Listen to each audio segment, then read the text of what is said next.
There are about 1,000 chapters of Space Marines at the dawn of the 42nd millennium, each with their own specialties, history, and traits. Today, we'll take a look at one of the oldest and proudest, the defenders of Terra, the Imperial Fists. My goal with videos like this is to provide a broad overview of some of the factions in Warhammer 40k. There is a deep well of detail and further reading, but if you come out of this video knowing a little bit more about the Imperial Fists, I will consider my goal accomplished. That said, there is plenty out there that I haven't read on a variety of topics in the universe, and if you have more to add, or if I've gotten something wrong, I invite you to let me know, in a respectful way, down in the comments. Our look at the Imperial Fists does not begin with the Horus Heresy or even the Great Crusade. Before the Emperor of Mankind could take to the stars to reclaim the lost worlds of humanity, he had to reclaim Terra itself. To do this, he raised massive armies, including various iterations of gene-enhanced warriors. The Thunder Warriors, genetically engineered brutes made purely for violence, did much of the early fighting, but were eventually rendered, obsolete? The Legiones Astartes then filled the role of the Emperor's elite shock troops. The 7th Legion, which would eventually become the Imperial Fists, were among the original 20 legions of Astartes. At this time, the Legiones Astartes typically did not have the names that we now know them by. Their designation was simply a number. Whereas many legions would recruit new soldiers from specific regions of Terra, the 7th cast its net all across the planet, a practice that would persist and expand in scope as time went on and humanity took to the stars once again. From the beginning, the 7th Legion were known as dogged, steadfast fighters who would bleed the enemy to submission. Once a victory was won and a site taken, they would immediately begin fortifying it so that it would remain in the hands of the Emperor in perpetuity. It's worth noting that sections of the lore dealing with the Unification Wars are somewhat backfilled. For years, decades even, very little was known, and it's still a relatively unexplored period of time when compared to things like the Horus Heresy and the more recent in-universe eras. As always, don't be surprised if older sources are in conflict with what's currently being written. I try to take a page from people like Luton on this, and avoid calling it a retcon most of the time. It's an evolution of the story, and honestly makes a fair bit of sense that the more ancient eras are fuzzier in terms of detail and quote-unquote accuracy in their accounts. After all, perhaps the only being who witnessed much of this firsthand hasn't said much for about 10 millennia at this point. Things like the Unification Wars and the Horus Heresy are as temporally distant from the era Indomitus as we are from some of the earliest permanent settlements in Mesopotamia, and the record-keeping is arguably worse in the 40k universe than in the real world. Before I delve any further, my lore videos do tend to get a bit less traction on YouTube than my painting tutorials, especially the ones half an hour long, but I really enjoy making them. If you find value in them, I'd really appreciate it if you gave this one a like. With that out of the way, let's move on to the element that made each of the legions of Space Marines distinct from each other, their Primarchs. The Primarchs were the peak of the Emperor's genetic manipulation, and represented paragons of the various facets of warfare. The creation of these 20 superlative warriors is another area that has multiple tellings shrouded in a degree of mystery, but what is known for certain is that the Primarchs were lost to the Emperor shortly after their creation, scattered to various human worlds. It was from the template of the Primarchs that the Emperor made the Astartes, one legion for each. The Marines of each of those legions would be heavily influenced by their Primarch's nature, even though they would fight their initial wars without their gene fathers. The Imperial Fist Primarch was Rogal Dorn. While most of the Primarchs were tactical and strategic geniuses, Dorn exemplified that trait, especially when it came to siege warfare. Dorn and his gene sons are renowned for their ability to fortify and defend positions, but they're not merely Castellans. On the attack, Dorn is relentless, displaying a dogged determination to grind down the enemy, even at great cost to his own forces. The phrase, "not one step back," is associated with Rogal Dorn, and it applies to his outlook both on the attack and the defense. While Dorn was inarguably a genius, his stubborn streak and typically laconic nature did not make him the most popular amongst his brethren. When the Primarchs were scattered, Rogal Dorn washed up on the ice world of Inuit. Dorn's name comes from the clan that took him in. In almost every instance, the arrival of an infant Primarch altered the course of a world as much as the world shaped the warrior.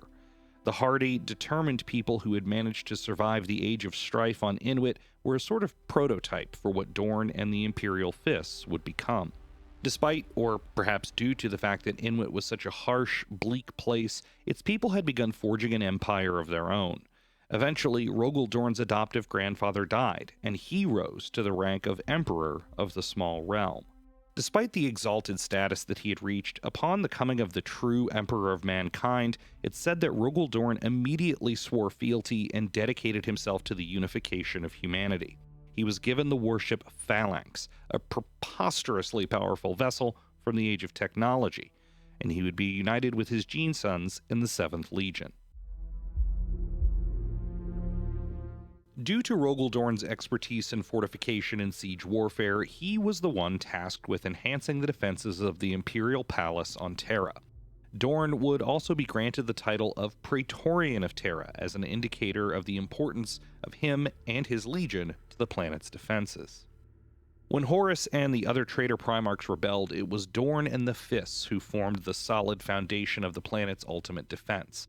At the end of the Horus Heresy during the Siege of Terra, the Fists were by no means the only loyalist legion present, but the recent books have made clear their central role in defending the Imperial Palace. Their brother legions, like the White Scars, Blood Angels, and Salamanders, are superlative warriors in their own right, but are meant for different styles of warfare. It was not just their skill set that made the Imperial Fists excellent siege defenders, however. Rogal Dorn and his sons are known for an inherent degree of steadfastness, even stubbornness, that lends itself to grinding, protracted conflicts. Despite what the memes might suggest, though, the Fists are not purely defensive in their doctrines.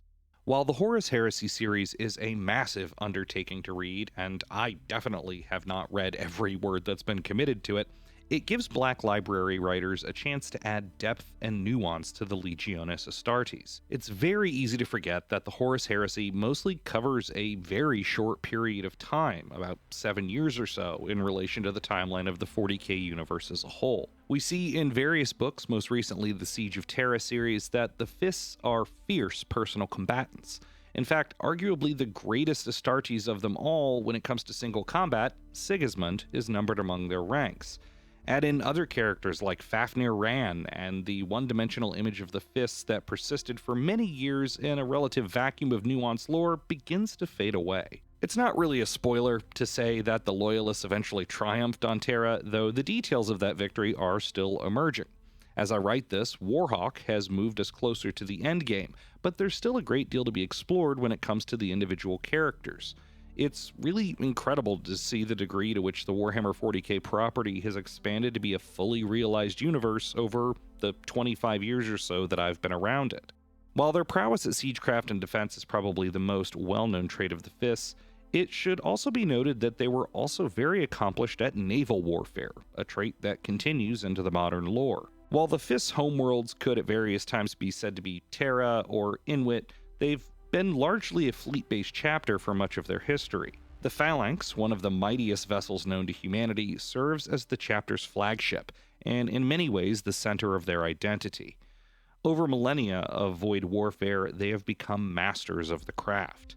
While it often plays second fiddle to the ideas of the sons of Rogal Dorn as siege masters, their skill at naval warfare also gets mentioned a fair few times over the years, so I felt the need to include it here.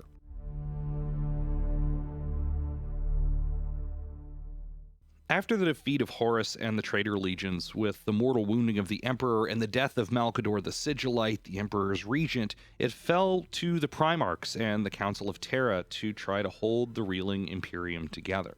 The primary role in this recovery effort was taken up largely by Roboute Guilliman, Primarch of the Ultramarines.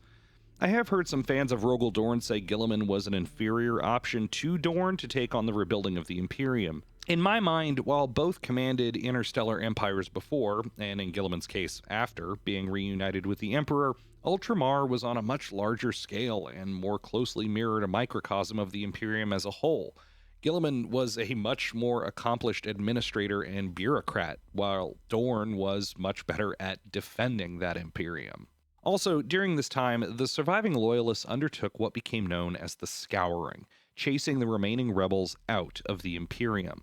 Without Horus to unite them, the infighting and mistrust that was already endemic to the traitor legions was amplified. That, along with the fires of vengeance propelling the Loyalists, meant that it was mostly a rout all the way back to the Eye of Terror. Largely, but not entirely. We'll get to that in a minute. As part of the effort to rebuild an Imperium that would be able to survive into the future, Guilliman laid down the tenets of how he believed the Space Marine should function going forward. This became known as the Codex Astartes. In addition to organizational and doctrinal instructions, the Codex Astartes called for the legions to be disbanded. In the eyes of Guilliman, part of what allowed Horus to nearly succeed in his rebellion is the unified might of tens of thousands of Space Marines in every single legion at his back. Under the new formula, which remained intact for about 10,000 years, the legions would be broken into smaller forces, called chapters. While the concept of chapters is known to have existed, at least for some legions already, the Codex dictated that this would be the primary and largest means of dividing the forces of Space Marines. Numbering roughly 1,000 soldiers each, the chapters were in some cases 1% or less the size of a full-size legion. It is worth noting that there are strong indications that the legions themselves varied widely in size. The Ultramarines were by far the largest at about 250,000 Marines. As for the Imperial Fists, our best guess is that the Legion topped out at 100,000. There's no direct reference to the Legion size, but we can make a pretty safe inference due to a force of 20,000 Marines being referred to as approximately a fifth of the Legion's strength in the novella The Crimson Fist. Some of the Primarchs embraced Guilliman's Codex Astartes, but not Rogal Dorn. This disagreement led to no small degree of bitterness between the two, with Dorn accusing Guilliman of cowardice for not being present at the ultimate defense of Terra, and Guilliman accusing Dorn of treason for refusing to give up the power that his legion represented. This very nearly led to a second civil war, when the Imperial Navy actually opened fire on an Imperial Fist vessel. Now, it should be noted that the sources I'm most familiar with personally that describe this enmity between the Primarchs are Black Templars codexes. The Templars are well known to be perhaps the chapter with the least regard for the Codex, so it's not impossible that their own bias has led them to cast aspersions on Guilliman. Either way, it's clear that Dorn and the Ultramarines Primarch disagreed on what was to be done. Seemingly after realizing the stakes if the Imperial Fists and Ultramarines drew the lines in the sand for another civil war so recently after the heresy, Dorn is said to have retreated to the Pain Glove, a device designed to bring about clarity through physical pain. After this agony-aided meditation, it's said that he relented. In 2003's Index Astartes II, we're told that Dorn resolved to put his legion through a sort of metaphorical pain glove. To do this, he led the Imperial Fists against their most bitter enemies, the Iron Warriors and their Primarch Perturabo, on the world of Sebastus IV. Perturabo claimed to have built an unbreakable fortress, and the challenge of a nigh impossible siege is what we're told Dorn wanted to use as the crucible to forge the future of his gene sons. Rogal Dorn is said to have promised to bring back Perturabo in an iron cage. It's from that pledge that the conflict earns its name. In many ways, the Iron Warriors are the perfect foil to the Fists. They're also experts in siegecraft, and with the benefit of a fortified position explicitly designed to take on their rivals, the odds were indeed stacked against Dorn and the Imperial Fists. For Perturabo, it was a chance at vengeance not only for Dorn's besting him at the Siege of Terra, but for the many years of perceived slights that he'd suffered at the hands of the Imperial Fist Primarch. In the end, with bitter hand-to-hand trench fighting becoming the order of the day when ammunition caches ran dry, two things saved the Fists from destruction. One, undoubtedly, was the intervention of Guilliman and the Ultramarines. The Index Astartes article tells us that the Ultramarines Primarch was not willing to sacrifice Rogal Dorn for the possibility of ending Perturabo, and sent his forces to reinforce the Fists. Dorn and Guilliman may not have gotten along, but Guilliman was no idiot. The second factor is less tangible, but we're told it was just as real. That same dogged determination that has largely defined both Dorn and his sons. After the Iron Cage, Rogal Dorn did indeed agree to have the remaining Imperial Fists divided into chapters. In fact, it's explicitly stated that the Fists became more devoted to the Codex Astartes than any other chapter except the Ultramarines. This splitting of the legions is known as the Second Founding. The lore has gone a couple different routes over the years on how many second founding chapters were created from the Imperial Fists. The Index Astartes book from 2003 mentions only the Crimson Fists and Black Templars, but other sources have included chapters like the Excoriators, Fist Exemplar, and Soul Drinkers. Bear in mind that most of what happened after the Siege of Terra comes from a simpler time in 40k lore. The first book in the Horus Heresy series wouldn't be published for another 2 or 3 years after that Index Astartes book was written, and the Space Marine legions and chapters didn't exhibit anything like the nuance that can be found today. I won't be surprised, and in fact rather expect, some of the depictions of this time to change dramatically as Black Library gets around to filling in the period after the Heresy more completely. We're already starting to see that with things like Aaron Dembski-Bowden's Black Legion. The telling of the ultimate fate of Rogal Dorn is also something that has shifted with time.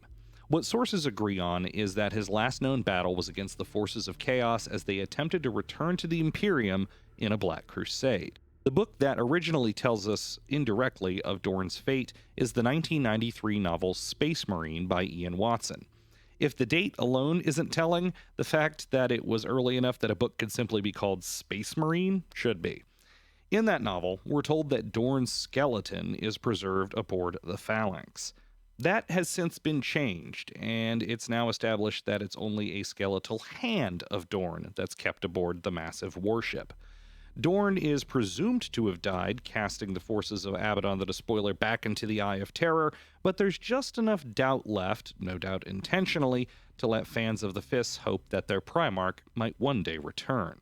It's worth noting that even this may be in the process of further alteration. Like I said, in the Black Legion duology, Dembski-Bowden tells us of Abaddon's first Black Crusade, and it's Sigismund, High Marshal of the Black Templars, who confronts the reunited traitor legions. That series did not show the end of the Black Crusade, however, and it's entirely possible that the events that led to Dorn's disappearance can still fit into the current telling. I'd have to imagine Dorn would be pretty angry at the death of one of his most favored sons, and it's definitely conceivable that he would tear off across the galaxy for some vengeance.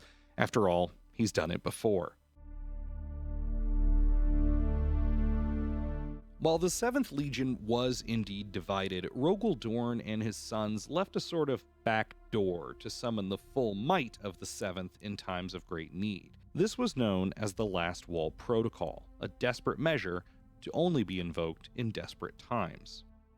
There is one time that we know of that the Last Wall has been invoked. In the mid-32nd millennium, an orc warboss known as the Beast arose at the head of a massive Waaagh. I have to admit, the Beast Arises is not one of my favorite series in 40k lore, so my knowledge is spottier than maybe it should be. It's always struck me as one of the grand narratives that tries a little too hard to shoehorn all the major factions Black Library and GW can manage into it. I can't really blame the authors for this, as I imagine they were following marching orders. Still, every time the Harlequins show up to aid the Imperium, which happens more than you might think, I have to roll my eyes a bit. And there's even a section where the Black Templars and Iron Warriors forge a temporary alliance of convenience against the Greenskins.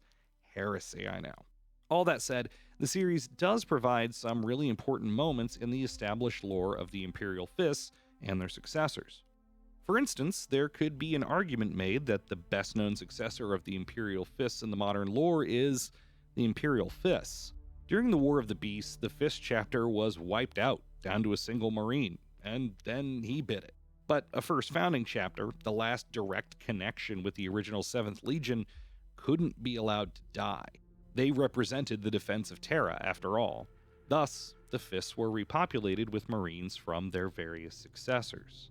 I've heard some people say, with varying degrees of seriousness, that the Imperial Fists were completely wiped out since they had to be reformed from their successors, but that's not entirely true.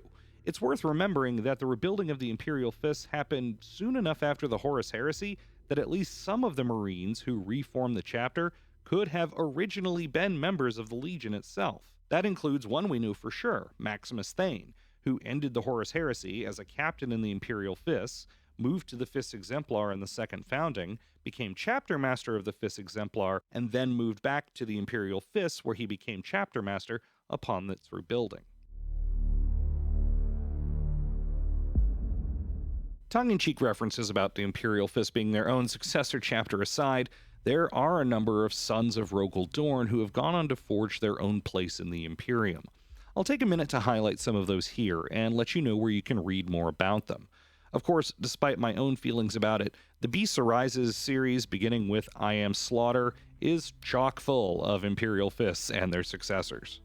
If I can take time for a quick plug, a lot of these can be found in audiobook form, and if you haven't yet signed up for Audible, I have an affiliate link below that will let you sign up, get a free audiobook, and help the channel a little bit in the process. First up, the Black Templars. This is the chapter I'm definitely most familiar with.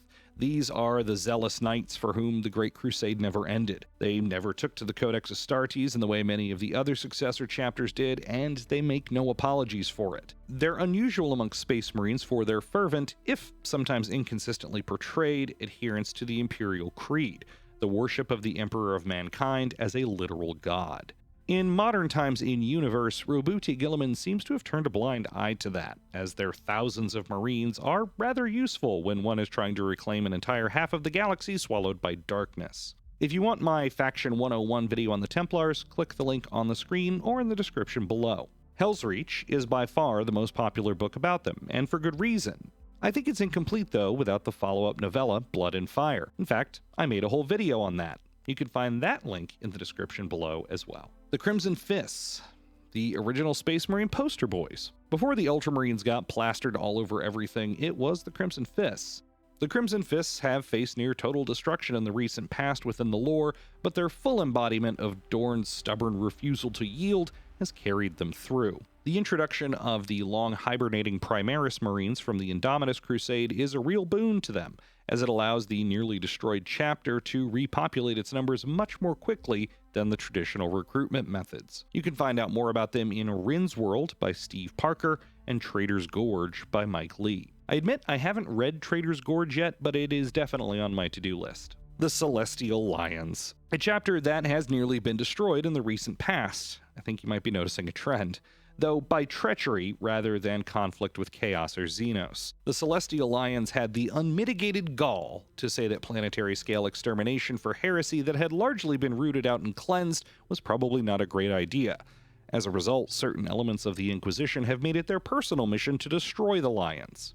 This resulted in the chapter's near annihilation at Armageddon due to inquisitorial sabotage and the equivalent of a squad sergeant being elevated to chapter master.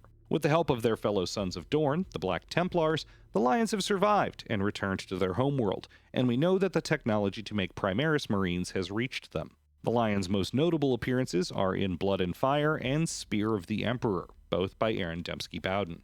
The Excoriators, a chapter that was tasked with protecting the area around the Eye of Terror and are known to be at home in grinding battles of attrition. They also had a bit of a near-death experience, but were helped out by a relief force, the nature of which shouldn't be all too surprising when you consider the title of the novel, Legion of the Damned.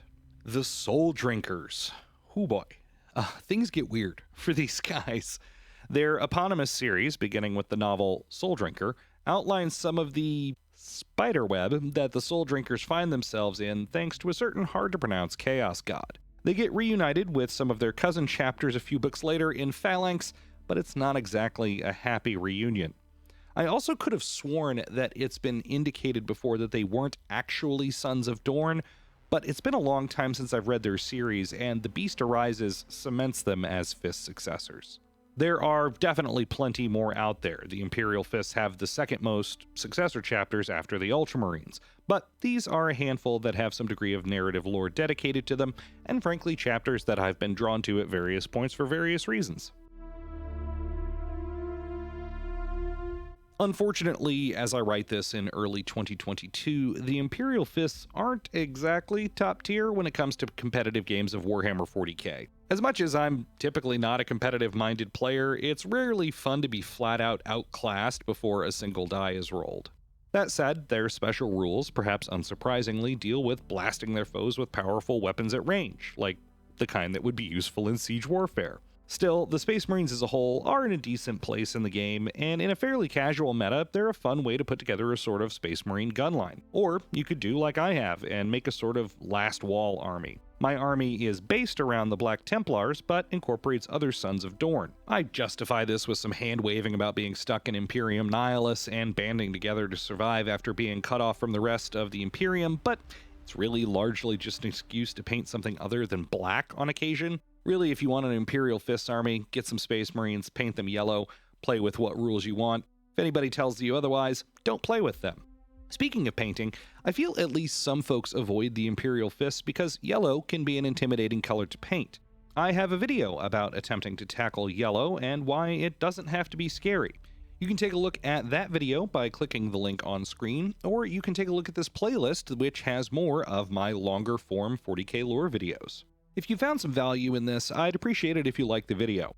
If there's something you want to hear about, leave me a comment below. I do read them all and will do my best to incorporate viewer suggestions into future content, but no promises. The channel has grown amazingly fast, and that's all thanks to all of you, especially the kind who stick around to the end of videos. Until next time, not one step backward, and thanks for watching.